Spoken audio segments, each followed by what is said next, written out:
তুই তোরে কাঁদছস আমারে। তোমাকে আমি কোথায় ডেকে আনছি দেখ। তোরে না চুদলে মামলা তুলবি না তুই। তোরে না চুদলে মামলা তুলবি না। তোরে না চুদলে মামলা তুলবি না তুই।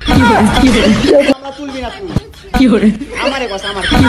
আরে লাইলা কত সুন্দর অভিনয় জানে রে। লাইলা অভিনয় জানে রে। আরে আমার থেকে আমার ট্রান্সফার কেন করবি তুই জানার বাচ্চা? আমি আমার ফ্রেন্ডের সাথে ঘুরতেই পারি, আমার স্বাভাবিক। না এটা মানুষের সাথে একমত, স্বাভাবিক ঘুরতে পারে, পার্সোনাল লাইফ থাকতে পারে, ফ্রেন্ডের সাথে থাকতে পারে, কিন্তু লাইলা এটা ঠিক। তাড়াতাড়ি আসেন। একটা ছেলে কতটা অসহায় হইতে পারে ভাই, কতটা অসহায় হইতে পারে। আচ্ছা এই দুটার কি কোনো ব্যবস্থা করা যায় না?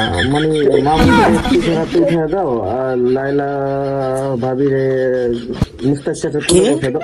কি কি না মানে মুস্তাকের সাথে বিয়া দিয়ে দাও, এটা কি আর কি, আমি তা অন্য কিছু করতে পারি না, বুঝলে?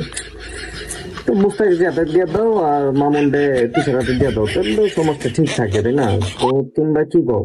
তোমরা যেটা কেউ ওইটাই ব্যবস্থা করো, দুজনে মারামারি কত ধুম, অগর দুজন নাটক দিলে শেষ হয় না। তোরে না চুদলে মামলা তুলবি না তুই কর। তোরে না চুদলে মামলা তুলবি না।